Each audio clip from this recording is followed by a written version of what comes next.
Noon. It's 1 o'clock, so we're going to go ahead and get started. We're going to do a little bit of housekeeping and such, and some just some general information before we get to the topic for today. So I want to welcome you to our third training session in our 10-month training series. We're really excited about what's going to be offered today. It's related to tools that help you remain independent with financial tools. And so, you know, money is always a big topic, and how do we spend our money? How do we handle our money? We all have had conversations with our spouses or our children or our adult children. So this is a really great topic to have a discussion about related to supported decision making.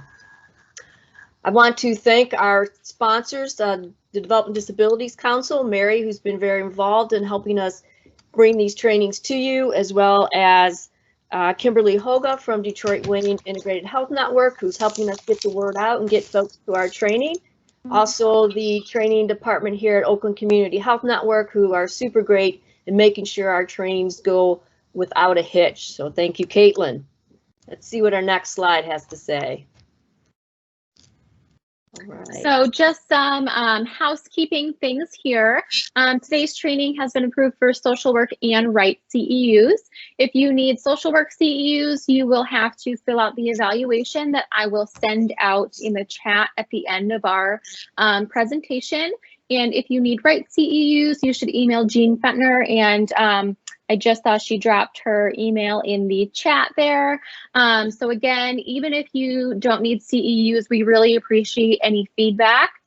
So if you could fill out the survey at the end, regardless, we really appreciate that. It helps us improve for future trainings. If you have any questions, we will kind of pause periodically to answer those, or you can drop them in the chat and we'll monitor that and bring them up when there is a natural pause.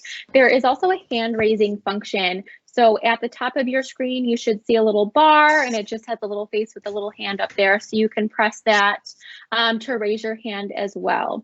As a reminder, this training is being recorded today, and it will be available for later viewing on our website, and I will drop the link for where that will be in the future. Thank you, Caitlin. So we want to thank you for attending our series. I thanked our partners. You know, our trainers are super great. Mary's going to be here from the Disabilities Council if we have any particular questions. And then Kathy McRae, I will introduce her in a minute. But the reason that we brought this training series forward is it really was the idea of the Oakland Community Health Network Supported Decision Making Work Group. And, you know, we were working on how do we inform people about supported decision making. How do we let folks know that there's other avenues to pursue? Guardianship is not the only avenue, but there are other things that you can do to help an individual remain independent and make their own decisions. And so with our supported decision making work group really felt it was important that we increase the awareness and availability of options. And so this is, as I mentioned, our third session, and we will have 10 sessions through this year. Next slide. So as I mentioned, Kathy McRae from the ARC of Michigan is going to be our speaker today, and Mary's available for additional questions if other topics come up. But Kathy, I'm so excited that you're here with us. Thank you so much for taking the time to present. And I'm going to let you tell the audience a little bit about yourself before you start your presentation. Okay, thank you so much. Well, I'm Kathy McRae. I work for the ARC of Michigan, and I am the project coordinator for several different projects. The first one is called WIPA, Work Incentives Planning and Assistance. And that project helps people who want to go to work or return to work understand how employment will affect their public benefit. The other project that I coordinate is our Pooled Amenities Trust. And I think you're going to be learning a little bit about trusts today, and I know that you'll be learning more about them next month. So I won't go into too much depth about the pooled trust, but that's another one of my projects. And the other project that I help support is the Supported Decision Making Group. Thanks. Next. Yep, thanks. And just Kathy has her presentation broken up into 3 sections, and we'll be taking questions at the end of each section. So if you raise your hand, Mary's going to be keeping track of that. If you've got a question about a particular slide or something, make note of that. And then we get to the end of that section, we'll be taking questions and comments. Okay? Thank you. All right, so the first thing I want to talk about with regard to making financial decisions is the source of income. And the source of income can be very important.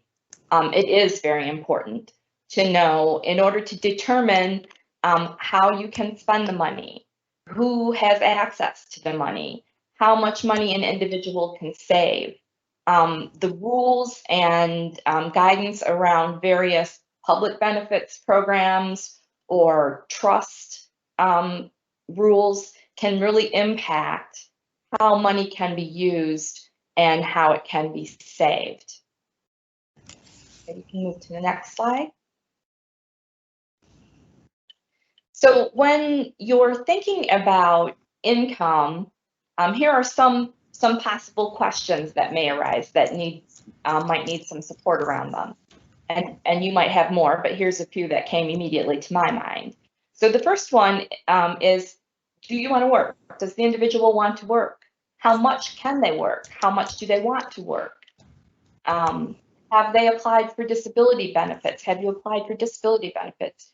Do you want to continue receiving disability benefits? Oftentimes people find themselves financially better off not being on disability benefits because really those are tagged at very low levels. And so people who can work and cease receiving that disability check often end up financially better off.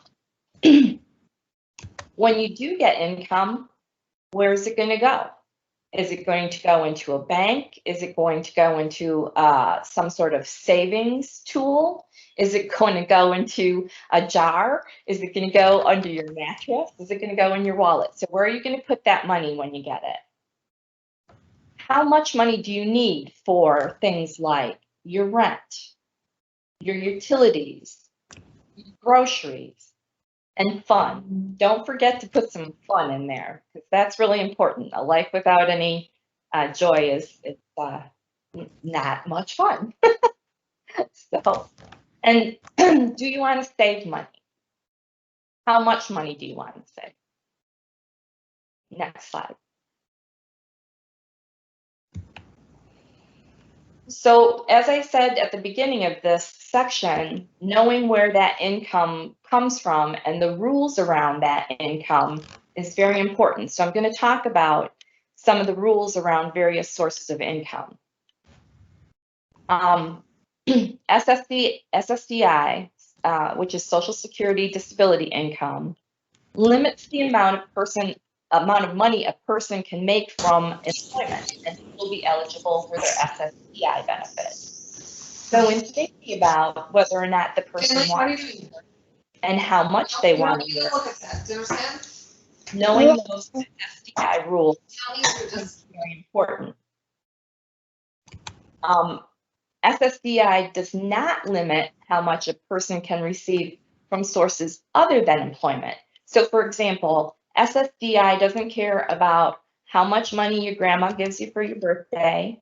SSDI doesn't care about if you get money from an insurance annuity or if you receive an inheritance. If somebody's helping you pay for rent, SSDI doesn't care about any of that. They only really care about money that comes in from employment. And SSDI also does not limit how much money a person can save or have in assets or what Social Security calls resources.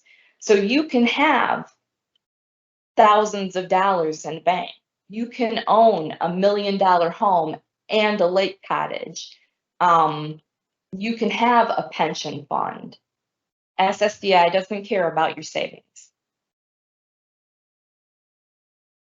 One thing to be aware of with SSDI is that under certain circumstances, If the beneficiary marries, they may lose their SSDI. So if you get a certain kind of SSDI called a childhood disability benefit, where the check is based on not your own work record, but a parent's work record, and you get married, you will lose that source of income. And then the other thing to know about SSDI is that the healthcare benefit with SSDI is Medicare. And Medicare, again, has its own set of rules, but it does not care about your source of income or your assets or resources, except to the extent that SSDI cares about your source of income being employment. And even if you do lose your SSDI because of employment, you will still be able to maintain your Medicare for a number of years beyond losing your SSDI. So those are just some of the rules to be aware of when the income source is SSDI, and that can impact how that money gets handled. Next slide.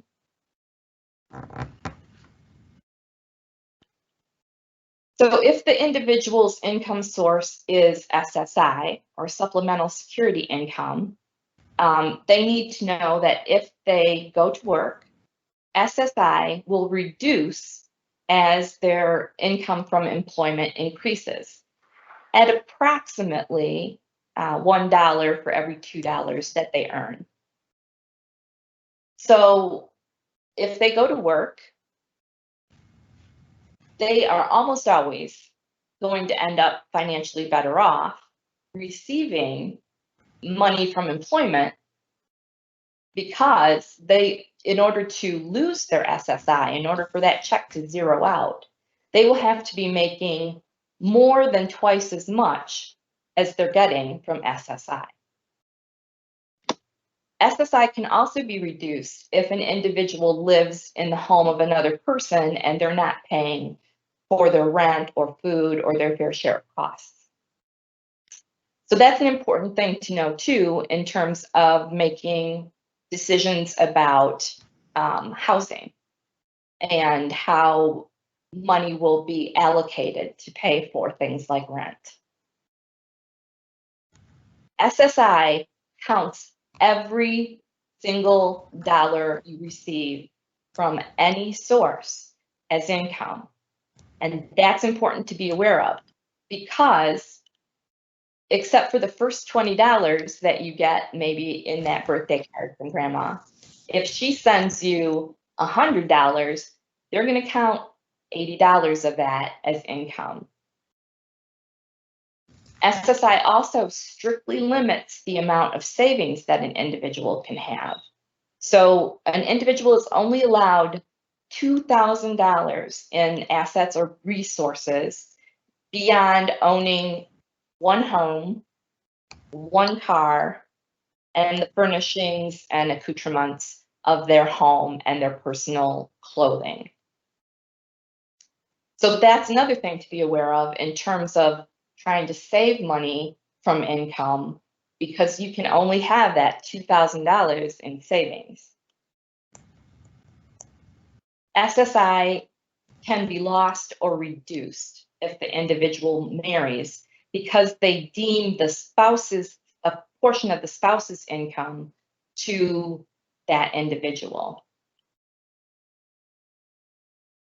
And SSI comes with Medicaid. You don't lose your Medicaid until your income reaches what they call the threshold amount, which this year is, let me just double check my numbers here, is $36,324,000 for the year. So you can carry Medicaid for quite a while. And then there's also some other programs that allow you to have higher earnings and higher savings levels for Medicaid. So that's something to look into as well. Next slide.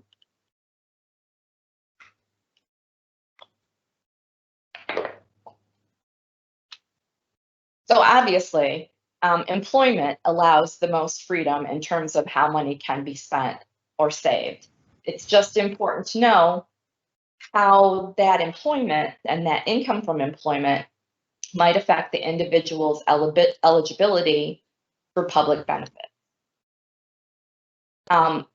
Some people get a lot of their income from family support or from allowances, and obviously how much that is, the rules around receiving it are individual to the family. But it's important to know what those might be. And the same is true with inheritances or annuities or dividends or court settlements. All of those sources of income are going to come with their own sets of rules and regulations around how they can be spent, how they can be saved, when you get them, things like that. Next slide. So here are some things when looking at income that can be tools or resources for helping support decision making. One of the main things that you need to do is to check that Social Security information. And you can get that directly from Social Security. You can go onto their website. You can look for what they call the Red Book, which is a downloadable PDF that has many of the rules and regulations around Social Security disability. And then you can also talk to a benefits counselor. The representative payee. A representative payee is an individual who Social Security assigns to receive the money for a beneficiary that Social Security has deemed not able to handle their financial resources properly. And the representative payee has a fiduciary responsibility to make sure that that money is spent appropriately to pay for the individual's bills and needs. Another great tool is direct deposit. And this is, a lot of people still receive their check in the mail, which is not actually the safest way to get it. And by putting it directly into the bank, you can make other arrangements for that money, for example, to do automatic transfers or auto bill pay, which I'll talk more about later. But having that money directly deposited into an account keeps it out of a person's hands right away. And I know that's something that I've always done so that I just don't have that cash in my hand, right? Makes it a lot more thoughtful spending that way. Another tool is to use a budgeting tool. Now you can go online and you can Google budgeting tools and you will find a plethora of budgeting tools available. Or you can just sit down and draw one up. I have one on this slide here that I really like just because it's colorful and that appeals to me. But you can find them that are budget tools that are pictorial, or you can create one that's pictorial. But they really allow a person to take a look at their income, excuse me, and figure out exactly where that income's coming from, what it looks like, and then make decisions about what they need to do with it.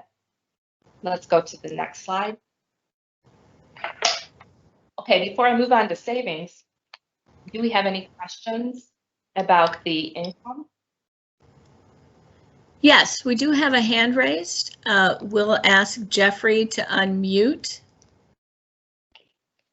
and ask your question, Jeffrey, and then we'll go to Katie.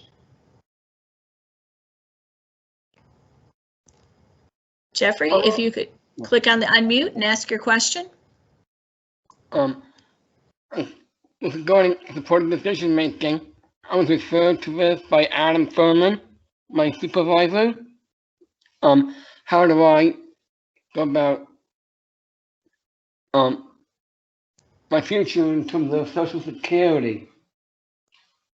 Okay. So Jeffrey, I think just to clarify what your question is, I think I heard you say you work for Adam Furman. Yes. In Oakland. And so you're looking for information from Kathy on how to plan for your own financial future? Yes. Okay, Kathy, do you want to respond to that? And then we'll go on to Katie. Sure. So Jeffrey, just a quick question. You're getting paid for your work? What was that? Are you getting paid for your work? Yes. Yep. And do you know if you get SSI or SSDI? Social Security disability. Okay. My father So- is my representative payee. Wonderful.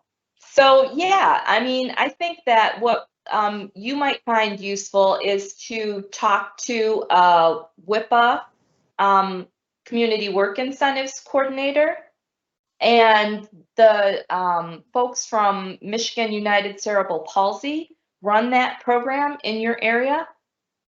And so I would highly recommend talking to those folks, and they will be able to help you figure some things out. Because my Social Security will be transferred, we just don't know when yet, so that's why I'm asking. Yep, and those are the folks that you would need to talk to help you figure that out. Okay, and at the end of this presentation, I have a website that you can go to get their number, okay? Alrighty. All right, thank you, Jeffrey. Now we're going to go to Katie, who has her hand raised. Is that me? Katie Moore. Okay, that's me.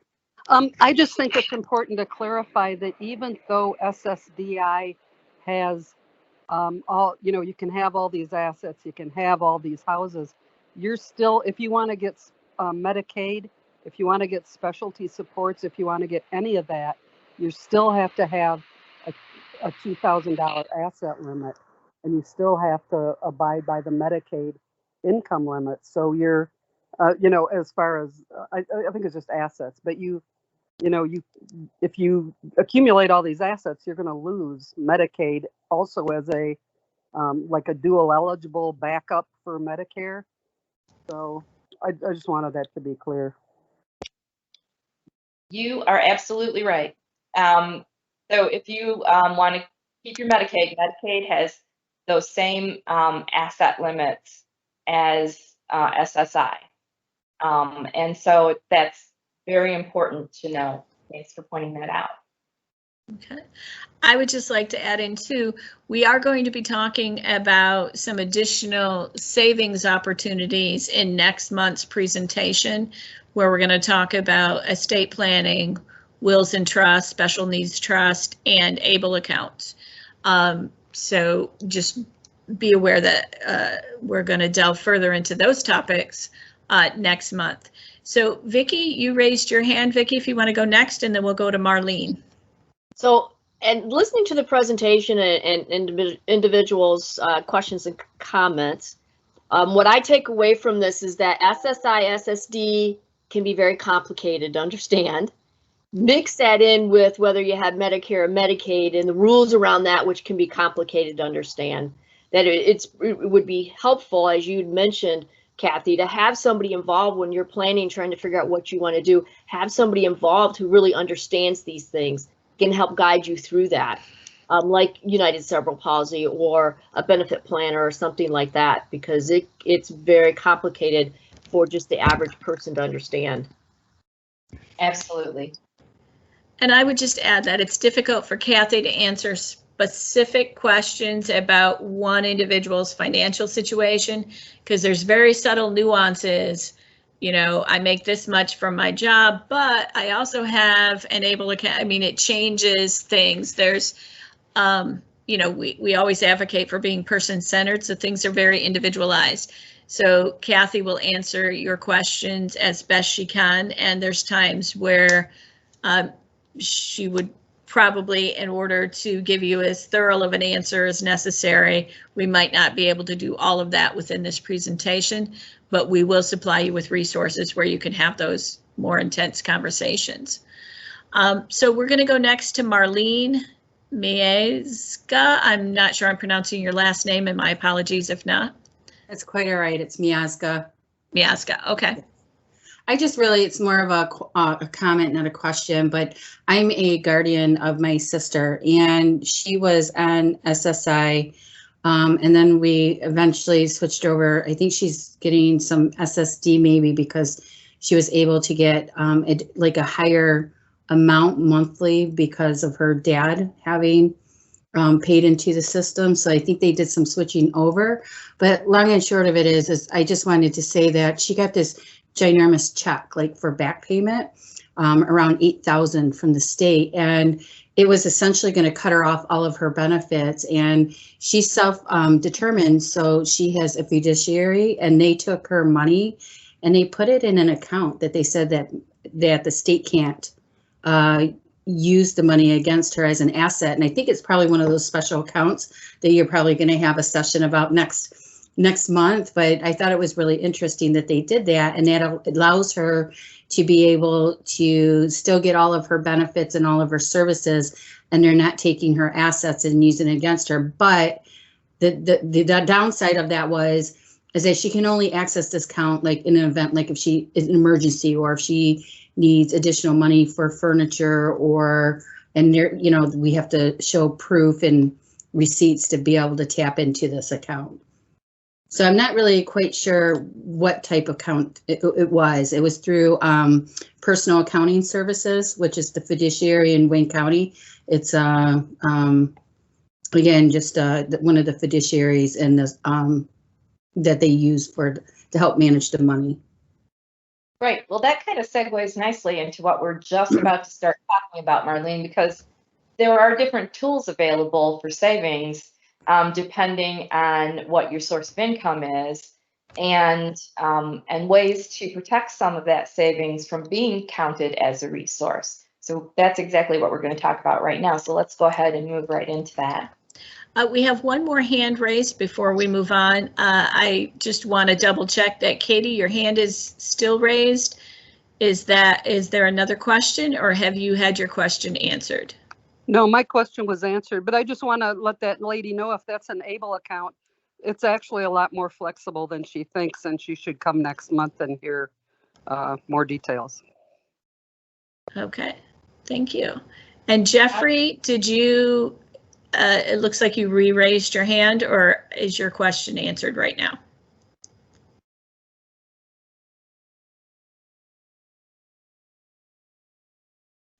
Okay. Okay. Do you have another question, Jeffrey? I heard the word self-determination. How does that affect me in the future in support of decision making? Okay.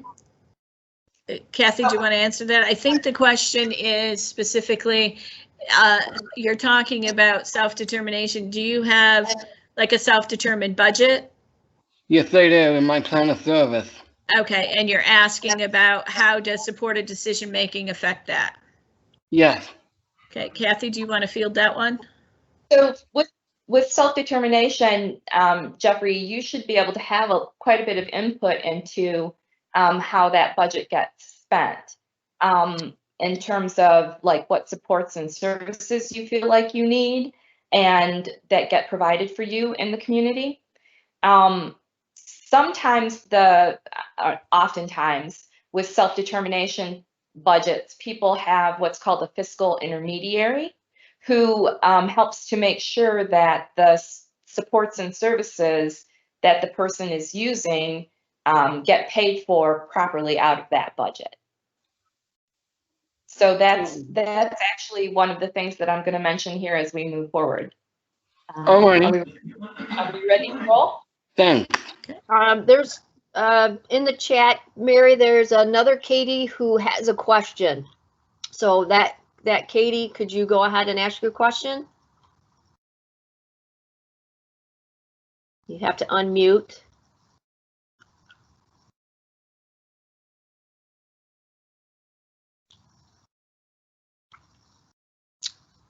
Okay, we're not hearing you, Katie. If you want to type it in the chat, we could read it as well. So we'll come back to that if you want to get started on savings. Okay. So saving money can be very important, but it can also be kind of challenging, as we've discussed, because certain public benefits only allow you to save a certain amount of money. But you can set aside money with savings, not only for the grand future, like when I get old, although I already am, so I'm a little late for that savings plan. But you can also save for shorter term things that you might want, like vacations or furniture or a new gaming system. And you can set aside a little bit of money for that and still stay under your resources.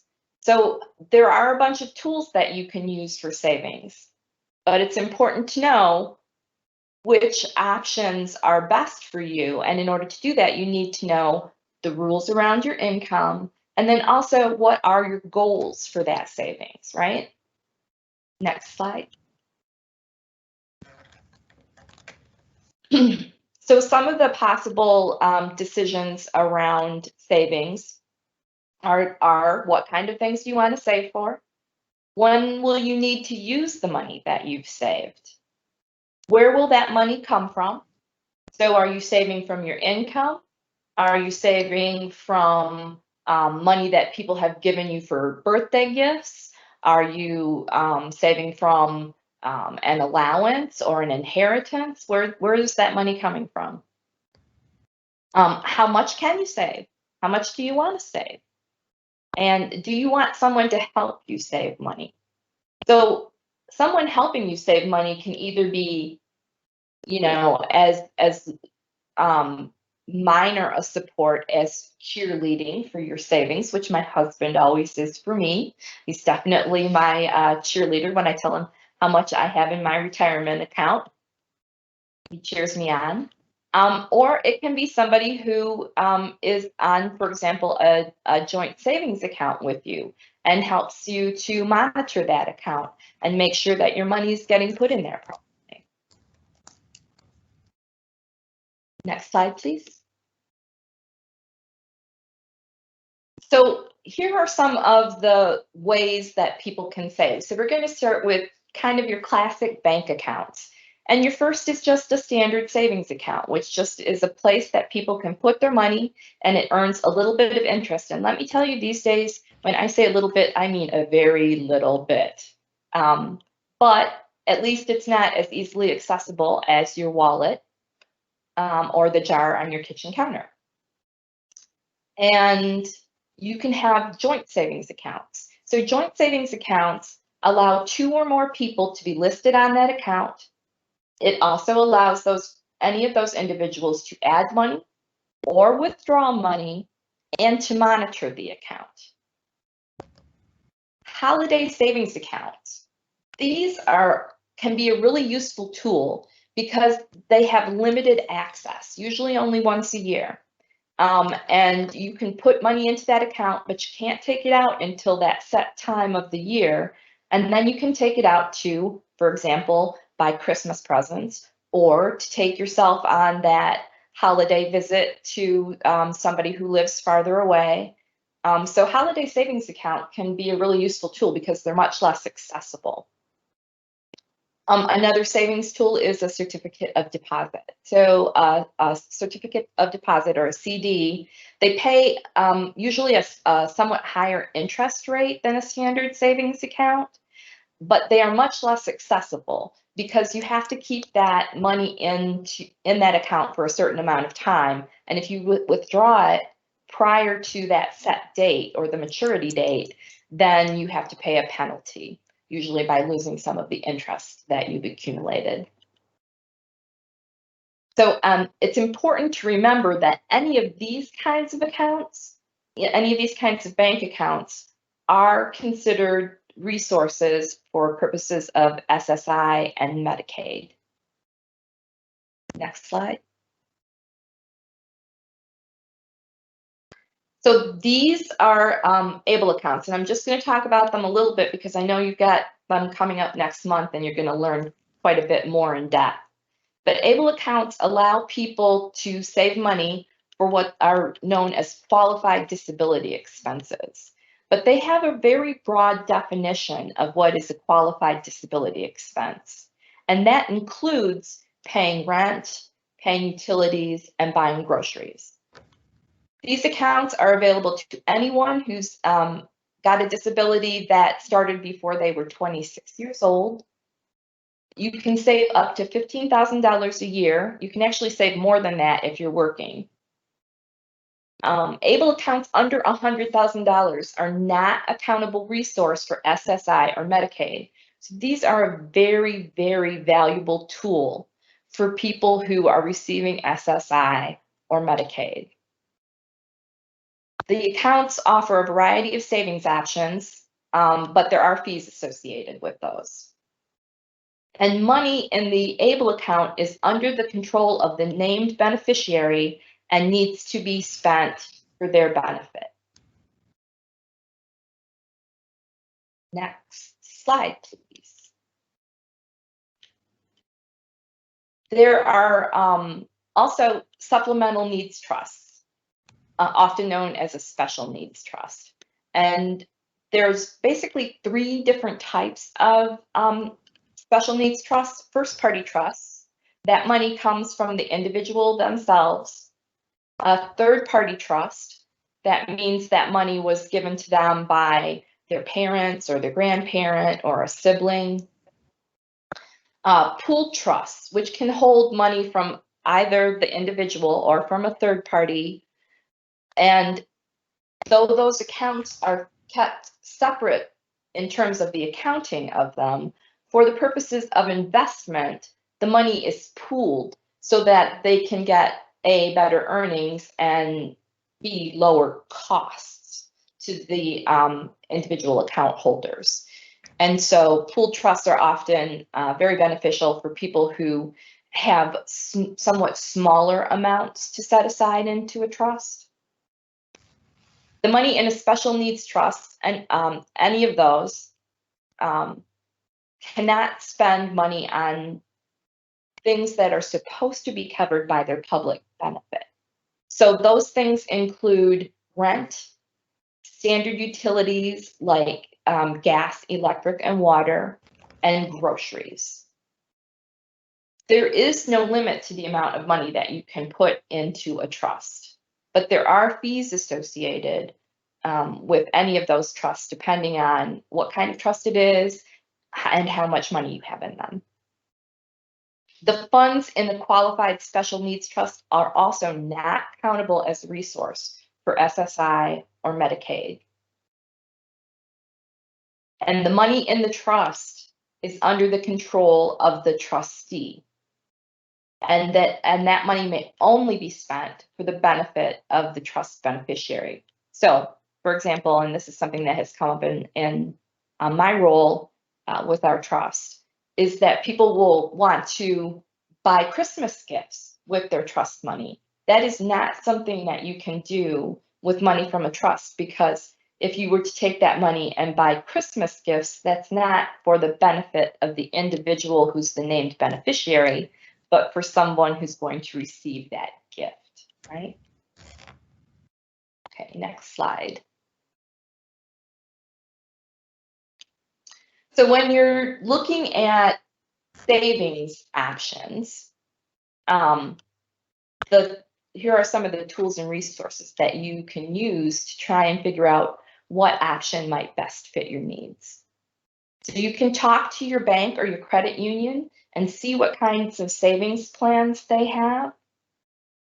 Do they have those holiday savings? What are the rates on their CDs? How much do you have to put in? How long does it have to be held?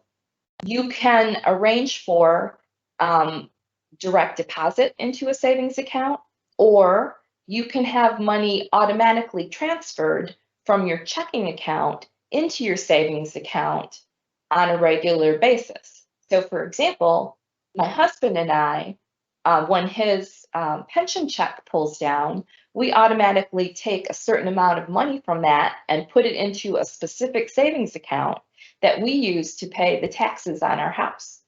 And we have that specifically set aside every month so that we know that we have that money set aside for taxes in that savings account, and that's an automatic transfer. We don't have to ask them to do it. It just automatically happens. So we never see that money and we're not tempted to spend it. You can go onto the MyAble website and check out some of the options that are available there. They have a great section of frequently asked questions, and you can also get the number to talk to an individual and get some specific questions answered.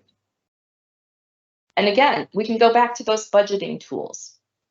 Let's look at how much you have scheduled to save. Do you still want to get that gaming system? Can you settle for a lesser gaming system? If not, then we have to make sure we're getting that money into that savings to save up for that. Let's look at those budgeting tools. The ARC of the US has a wonderful program about planning for the future that has a whole bunch of budgeting tools and questions that you can use to sit down and take a look at what do I want to plan for in terms of savings in the short range and in the long range. And then the State Bar of Michigan is where you can get information about attorneys who specialize in supplemental needs or special needs trusts. So that's why I put that on there as a resource. Next slide, but I think we're going to take some questions about savings tools now. I want to go back to Katie's question. She was able to put it in the chat. And Okay. the question was, who qualifies for SSI versus SSDI? Is there a generic rule or qualifications? She's a teacher for people that have multiple impairments, and she doesn't think that you know, their benefits will be affected by employment monies. Okay, yeah. So there are rules around who qualifies for SSI and who qualifies for SSDI. SSI is what they call a needs-based program. So if your income does not rise to a certain level, then you can qualify, and you have a disability, then you can qualify for SSI. If you're 18, even if you're living with your parents, they're only looking at your income at age 18. Now, they might deem some of your parents or what they call in-kind support and maintenance. They might say, hey, your parents are paying for your rent, so we're not going to give you as much SSI. But you can arrange to have what's called a fair share agreement where you pay your parents a certain amount of money, and then you can qualify for that full SSI. So needs-based SSI has to do with whether or not you are in financial need of that money. SSDI is actually an insurance program that we pay for through payroll deductions. When you pay that FICA tax on your payroll, you're paying into SSDI. And so you have to have paid into SSDI long enough in order to qualify to receive SSDI benefits on your own. Or if you are a person who has had a disability since childhood and your parent is receiving SSDI themselves, has retired, or is deceased, then you may qualify to get SSDI based on your parents' work record. So it's two different things. It's looking at, one is looking at needs, and the other one is looking at whether or not there's a work record on which that insurance has been paid.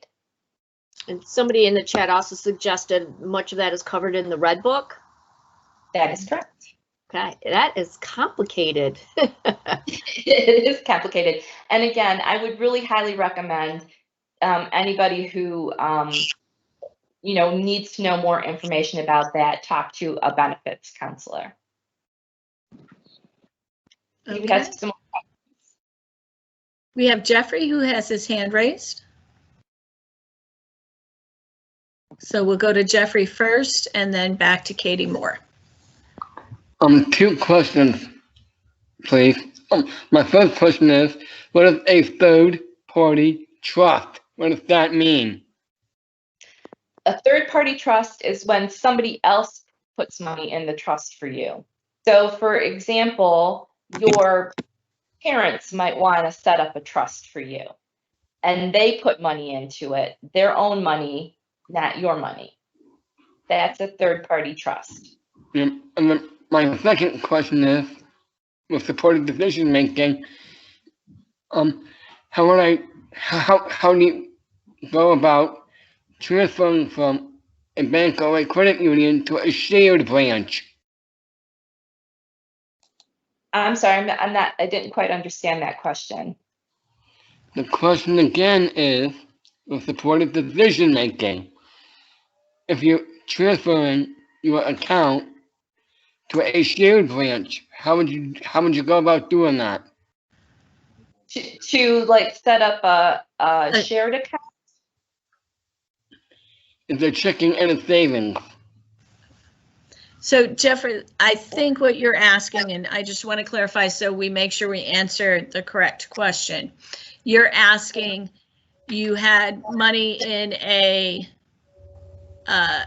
credit union and you want to transfer it to a different banking unit with a checking and savings. Is that what you're asking? Yes. Okay. Oh, okay. I completely misunderstood that question. Shared branch. Yeah, so you just take the money out of that credit union and let them know that you want to close that account, and you go to the bank that you want to put it in and you create an account there. Okay. Thanks. Mm-hmm. And the other piece of that, Jeffrey, if you want to share that account with somebody, so for example, you mentioned earlier your dad is your representative payee, you can have more than one person on an account. So for example, when my son left to go to school far away from me and was still young, was almost 18 years of age, we had an account with both of our names on it, so that I could help him with that as a young adult, learning that spending and that savings approach. Okay, so right, Jeffrey, I'm Yep. going to go ahead and lower your hand. And we'll go on to Kathy Moore. You had a question? Well, I just had a quick comment because the question was, how are people eligible for SSI or SSDI? And it's a functional test. It doesn't matter what your label is. It's got to be something to qualify. You have to meet the definition of disability, which means that you have to have a medically determinable, long-lasting, very long-lasting problem that results in severe functional limitations. And so that's and they use the same definition for SSI and SSDI. So I just thought I'd throw that in. Okay, now I'll go away. So I'm just gonna clarify that a little bit. There's actually two different definitions, not for SSI and SSDI. They do have the same definition, but the definitions change when a person turns 18. So before you're 18, there's this functional assessment, and you do have to have a medically determinable disability. When you reach 18, instead of being a functional issue, it becomes about how much money you can earn. And so if you can't earn at what they call the substantial gainful activity level, then that's the new bar that you have to hit at age 18. And in this year, that amount is $1,310 a month. So if because of your disability, your earnings are limited to below $1,310 a month, then you hit that piece of the requirement for qualifying for SSI or SSDI. It's a little bit different, but that's what they look at. They look at how much money you can earn after the age 18. Okay, and we have a question from Jean. Jean, go ahead and unmute and ask your question. I just wanted to make the comment about the special needs trust. that it's really important that people have some input from individuals that have documented skills in developing trusts. Because the trust can be pulled by Social Security and put under scrutiny. And certainly that does happen relatively frequently. And so it's important that the trust be written in a way that meets the legal format for being able to be not used by Social Security. So this is not a document that you want to write on your own. Absolutely, which is one of the reasons why I list that state bar as one of the tools and resources. You should absolutely have a trust. If you're going to have a special needs trust drawn up, you should have it drawn up by an attorney. And when you join a pooled trust, they have what's called a joinder agreement, which is a little bit different than the way that the other kinds of trusts are set up. But you should still have that reviewed by an attorney. Okay, Vicki? Thanks, Mary. I know next month we're going to cover ABLE accounts in depth, but I have two quick questions. One is, can a person with a mental health disability that happened before the age of 26, do they qualify for ABLE accounts? Yes. Okay. My second question is can a person set up an ABLE account in their own name and be the beneficiary of that as well? Yes. Okay. Yes. But and I want to add just one thing to that. A person is only allowed to have one ABLE account. So that's an important thing to note, especially in situations where you might have family who's distanced. You can't have grandma and grandpa and mom and dad set up two different ABLE accounts. A person is only allowed to have one ABLE. But if in that account, can anyone contribute to it? Yes. Yes. So Yeah. for example, I'm sorry, this is Mary. So for example, my brother set up an ABLE account with his payee from his CMH, but it's very frequent that various family members at the holidays, you know, we're a big Irish family, we exchange gifts, but we often will do a gift and a certain amount into his ABLE account so that, you know, when ideas for trips come up or vacations, he can, you know, always have the funds available to choose those. Right. It's just important to make sure that somebody's monitoring that account to make sure that you don't end up with over $15,000 being contributed to it in a year. Yep. And I would also just say that ABLE actually has a thing that's kind of like, what do they call it, where you can go out and do like a public fundraiser for yourself. They have on their site where you can set up to request people to donate to a person's ABLE account. Similar to a GoFundMe account. Exactly, GoFundMe, that's the words I was looking for, thanks. Yeah, and Kathy, you don't have to worry, we're not that generous of a family to get over that amount in a year. Well, there is a question in the chat, and Marcia's asking, can you identify an agency or a group of attorneys that do trust pro bono? So I don't know of any attorneys or groups of attorneys that do trust pro bono. You might want to talk to someone at either the Poverty Law Clinic, they might know, or the elder law folks. Kathy or Mary, do the local ARCs help people set up trust? I realize they may charge for that, but it might not be at the same rate as a private attorney. Do the local ARCs do that?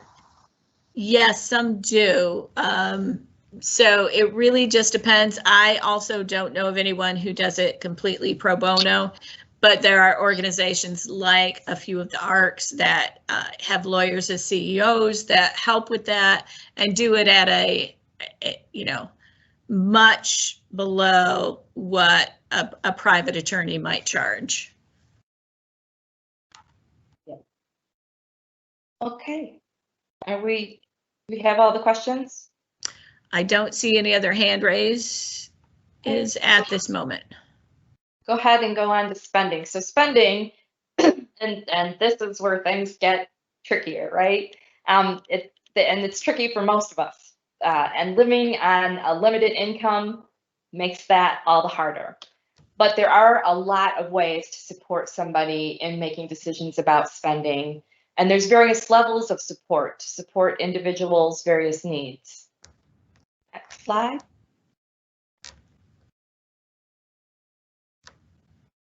So some of the possible decisions around spending are, what bills do you have to pay? What do you want to buy? What do you need to buy? What can wait? What do you want right now? What do you need right now?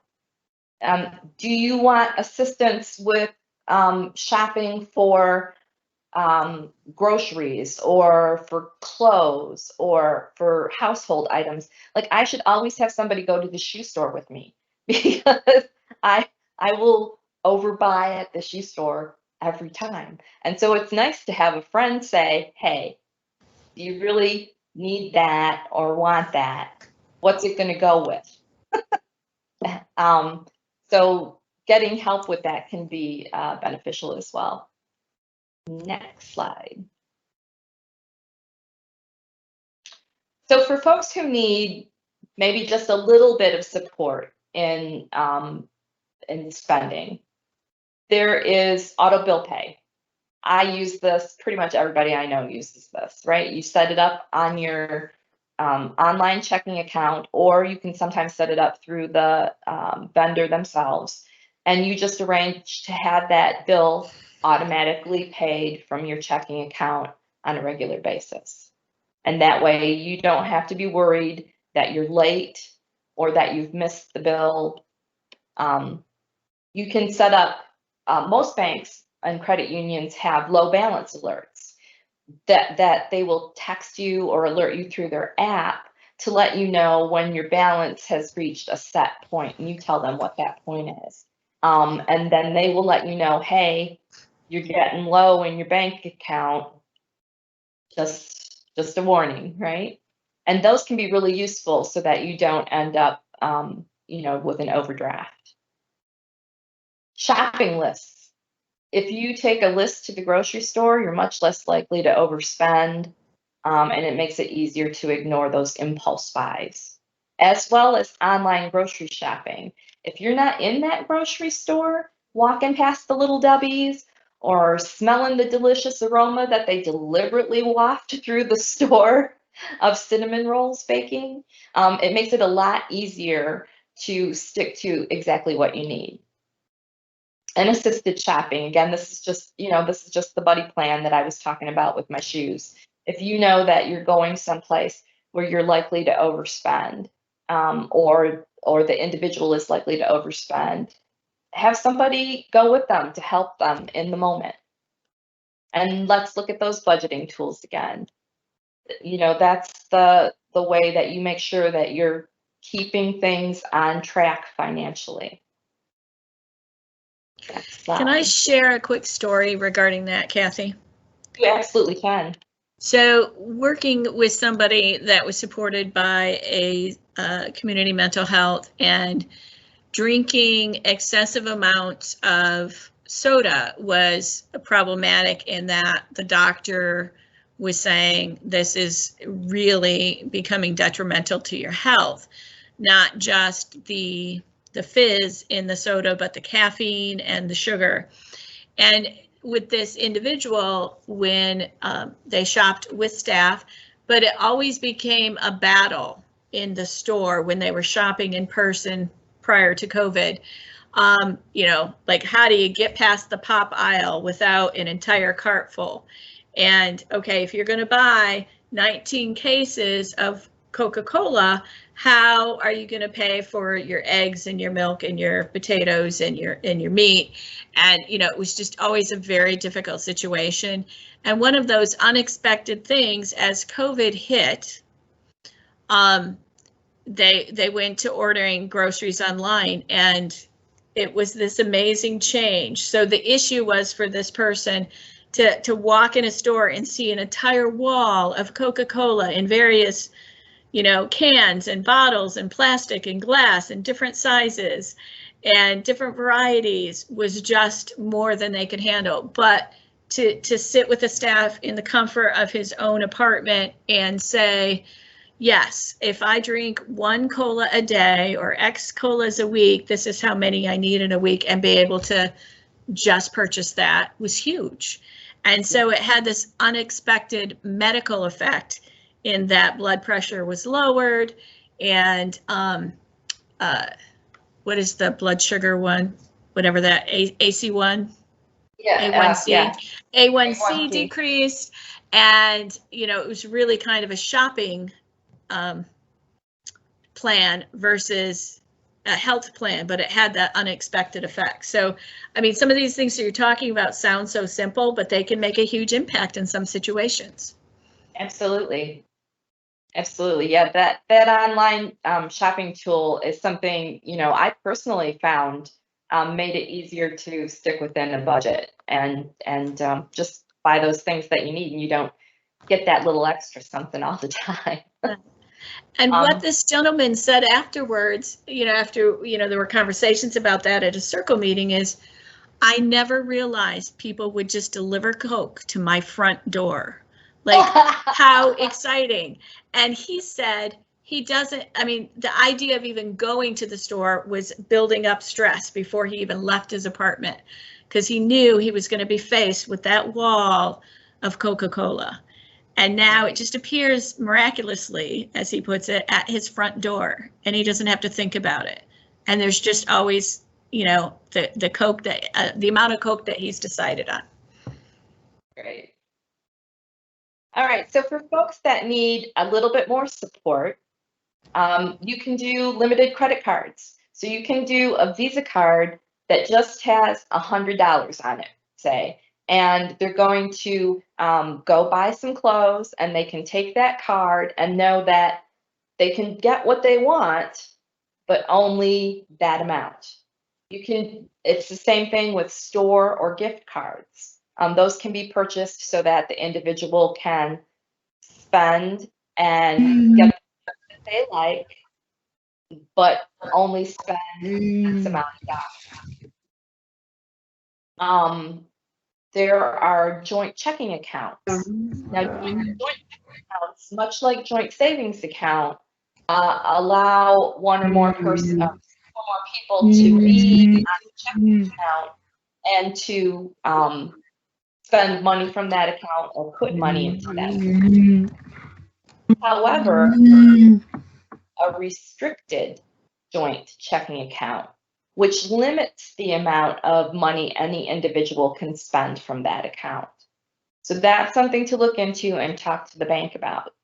Another, and this is a little bit more, are dual signed checks. Now, a lot of businesses and nonprofits and churches use dual signed checks so that they have a way of making sure that the expenditure is appropriate. And dual signed checks can be used for individuals as well. And the great thing about these is that for those folks where the concern is that their loving, good-hearted nature may get taken advantage of, that check has to have someone else's signature on it in order to be a valid check. And so, for example, you know, they're not going to be able to just sign a check and give money away to whoever needs it unless they call in another individual to sign it. And you can have multiple people set up to be that second signatory.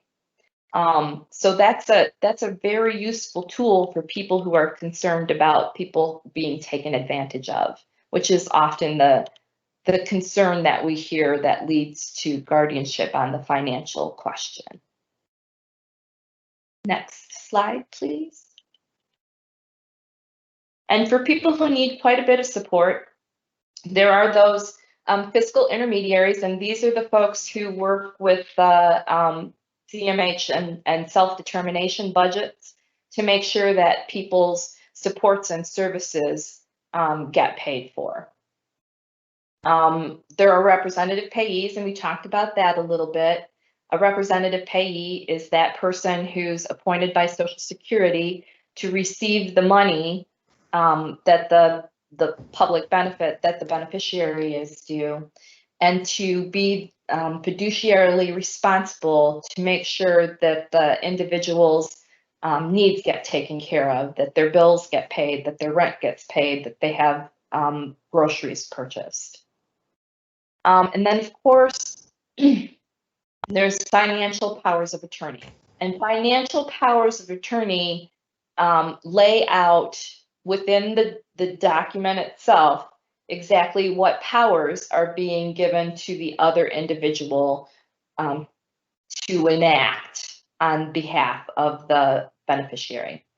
So you can make those as limited or as all-encompassing as needs be within that financial power of attorney. Okay, next slide. So as always, before you start thinking we need a guardian here, ask yourself why. Why do you need a guardian? And then go back and see if the answer is because of financial concerns, will some of these tools help alleviate those concerns? And then have you tried them? Did you give them long enough? Did you work with the individual to make sure that they understood how that was going to work? Have you really exhausted all of the options? Go back and look at them again. And does guardianship really address this issue? So in some situations, guardianship isn't going to help with a thing.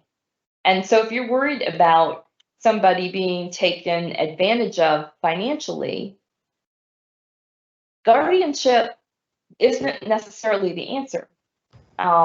If you have an extraordinarily trusted and trustworthy guardian, then that's wonderful, and chances are that person's not going to take advantage of them financially in the moment. But if you have a public guardian or an unknown guardian, you don't know. And unfortunately, there have been some pretty nasty situations where that has occurred. So ask yourself, is it necessary? Have we tried something else? And does guardianship really address this issue? Next slide. Okay, so I want to take just a few moments to go through some of the resources that I kind of alluded to or referenced. And these are links to those actual resources. So Social Security resources, there are the disability benefits resources, the Red Book resource, and then information about payees. Work incentives planning and assistance. And Jeffrey, I specifically want you to note this one here. It's called MIWIPA.org,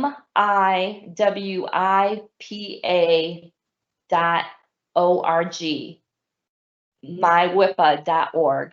And if you go to that website, you can find information on how to contact the benefits counselor in your area, okay?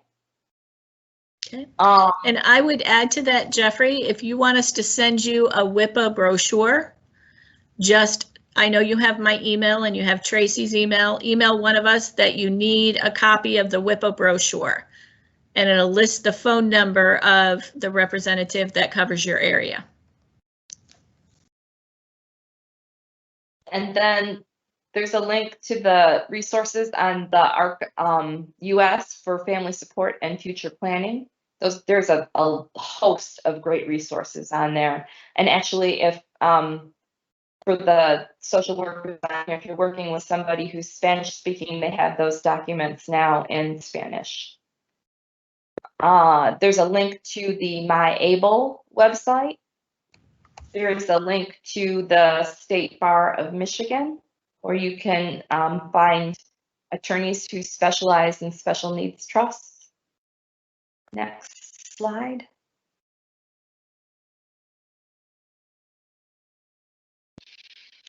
And then there's a link to Michigan Alliance for Families. Michigan Alliance for Families has, again, is just an extraordinarily valuable resource. They have a ton of information on their website. Michigan Developmental Disabilities Council, of course, are gracious sponsors here today. And they also have a host of resources. Special Needs Trust information, you can find some general information at nolo.com about special needs trusts and what they can do and the different types of them. You can find some information about those restricted joint bank accounts on finance.zacks.com. And you can find information on various powers of attorney on michiganlegalhelp.org. They also have some powers of attorney that you can fill in yourself. Next slide.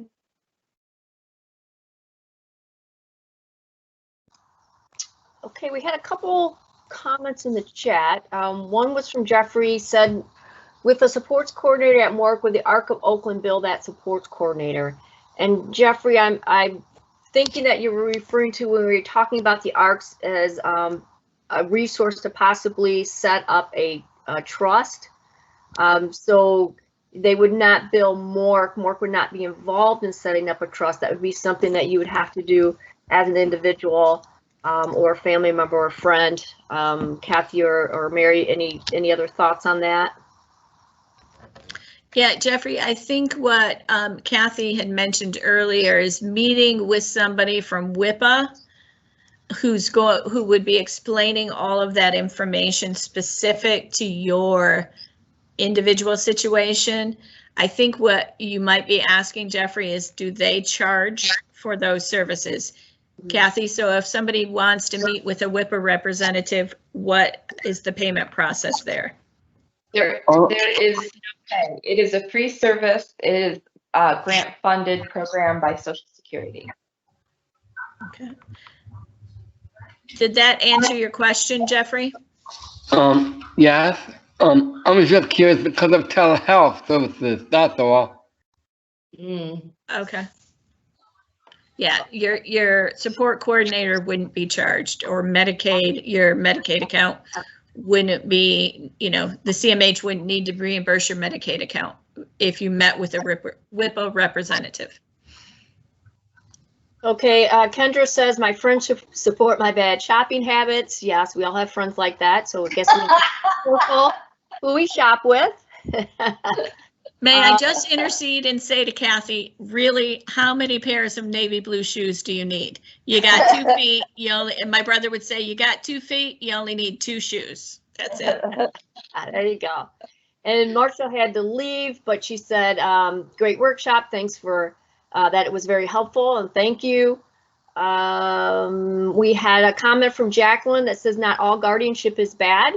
Do Mary or Kathy, you guys want to make any comment on that?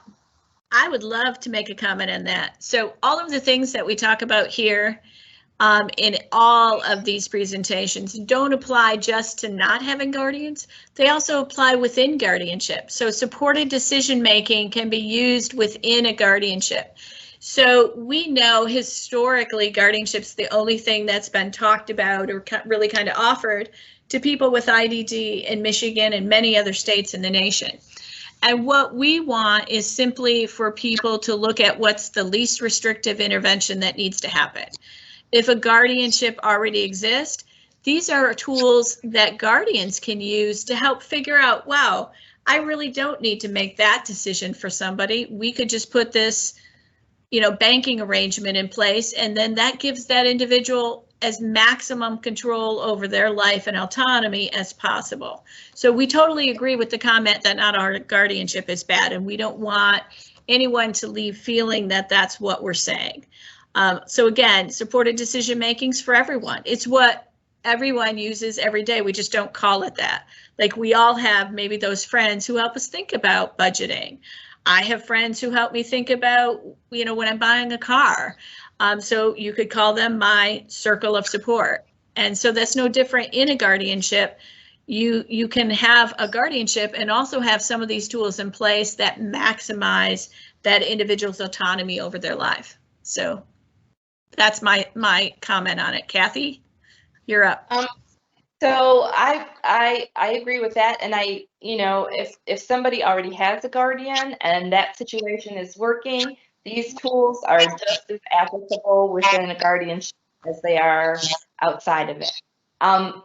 My concern is that oftentimes people think and hear from various institutions that that is the only way to move forward. And I really want to make sure people know that that is not the only way to move forward and that there are options available. And oftentimes they're better options. And so people need to hear that and to know what those tools are instead of just having one thing put in front of them. Right. Always, always, always be person-centered. It really depends. There are so many different, people that have individual lives and are unique individuals. And so you really just need to think what makes sense in their life. Some of these tools will work for somebody, but not another person. And so it's really just being person-centered. Thank you. So Katie says, well done. Thank you very much. It was a lot to cram into an hour, so kudos.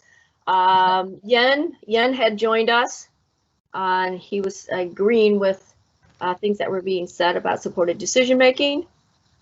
Okay. So can I just really quickly ask Yen for a moment to unmute? Mm-hmm. And Yen, you've done some presentations with me on supported decision-making, and I know you went from a situation where you had a guardian for many, many years once you came to the US, and now you no longer have a guardian, and financial situations was one of the reasons people told you you needed a guardian. And now, not only do you not have a guardian, but you teach financial literacy through your church. Can you just take maybe a minute or two and talk about that? Yeah, sure. Yeah, I helped with the Dave Ramsey's program with a friend. 1964. Is that being I started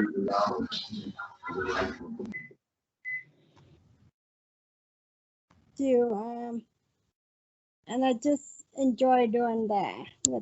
Okay.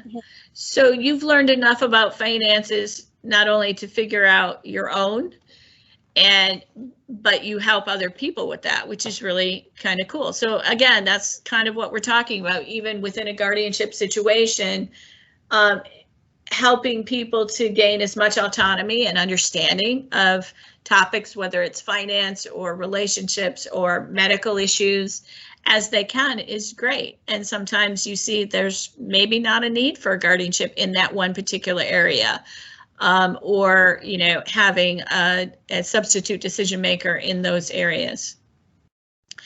And I remember writing to a presentation with you, Yen, and I asked you a very personal question, and you kind of laughed at me because I had to answer yes to the question and you could answer no. And I asked you, have you ever bounced a check?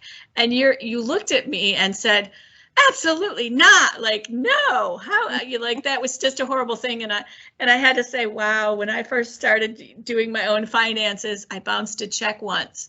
I didn't mean to, but I did. And I got a lecture the rest of the way to that presentation from you about that was just irresponsible of me. So, yeah, sometimes I think, Yen, you're better at the financial things than I am. Thank you, Yen. Thank you, Yen, for sharing. We appreciate that. Thank you. Jacqueline. So go ahead. Jacqueline asked, do you have a training on what the different options are? I don't have the options because I was in the group home and they just tell me that I can't do everything. Yeah. Good, thanks. Can I ask a clarifying question? Was that a question of asking about financial options, or if the person who asked that question, if they could just clarify, do we have a training on what the options are? Do you mean other options about supported decision making, or what specifically was the question?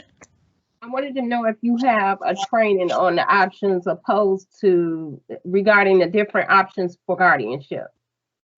Oh, yes. So we do have a base presentation. Probably the closest one we're going to do to your area. We did that one in January, so you can access that on Vicky's website. That kind of talks about things like circles of supports, person-centered planning. So if you weren't able to make the January one, you can access that on Vicky's website. And we are going to be doing another, we do those frequently throughout the year. So if you emailed me, and I'm going to ask Vicky to put my email in the chat box for you, I can let you know when we're doing the next base presentation that kind of goes through all of those things. Well, I asked that because I think I was at the January guardian. I was at the January hearing, and I do guardianship for NSO in Detroit, and then like we were looking for other options opposed to guardianship, but then like even when I sat in on a training, we already do the person-centered planning. And we encourage that people step up and, be more engaged in what's going on with them, with their self and their cases and what they want to do and whatnot. That's already encouraged. But I still find that guardianship helps many of our consumers, because there are many of them that are unable to count, to read, and they need the support. So like my supervisor, she and I were both looking for some kind of, support. More tools. Yeah. Okay. So yeah, this whole series is going to be talking, we did the base presentation in January. In February, we talked specifically about powers of attorney, which is a substitute decision-making authority, but it's different and less intrusive than guardianship. So, each month we're going to talk about a different aspect of that. So if you continue with these presentations, you're going to get a little more each month in different areas. And another avenue that we can offer to you is more information on life course tools on supported decision making. And so it's tools that you could use to kind of help people kind of think through that. Like, what are the things they really need support on? What are they able to communicate their decisions on, and things like that. So again, in the chat, Vicky's going to add my email. So if you contact me separately, we can talk about setting up that for your particular organization. Thank you. No problem. Yep. We did get a couple of hand raised. Vicky, do you want to finish the chat box first, though? Looking. Yen, what a great advocacy position you have created. Someone made the comment. Okay, I think that was it. Okay, we have Elizabeth Bauer. Go ahead, Elizabeth, and unmute. You had your hand raised. Well, not really. I just put a note in the chat, basically saying that with guardianship, we have the opportunity in Michigan to do partial guardianship, so it could have very limited powers of the guardian depending on the person. Right. Thank you, Liz. I missed your piece in the chat there. Sorry about that. Yeah, and that's important to note. Although when we look at the numbers, most guardianships in Michigan are full plenary guardianships, but we do have the option to advocate in the courtroom with the judges for a partial guardianship. So again, as Kathy brought out in that slide, what are the real issues, and what is the least restrictive thing that it can address just those issues? So somebody who just needs some support financially might not need support in other areas. Yeah, and it's me again, and I just want to say, like, there is a evaluation that we do before we send the package to court, and you can have like partial guardianship, and then like I think it's A through G. You don't have to have all of A through G. There are certain areas of it that you have, and I have many of my guardianships that I do are partial guardianships, and they don't always cover A through G. They cover different ones, different areas to support the consumer's strength. That's great for me to hear. That's not necessarily the norm in every area of the state. So again, when we're looking at the state as a whole, there's more full plenary guardians, and this is what we want people to start thinking about. You know, if a guardianship is deemed that the circle of people supporting an individual think is needed, look at partial before you look at full. And so that's good to hear. Okay, we had another hand raised, Jeffrey.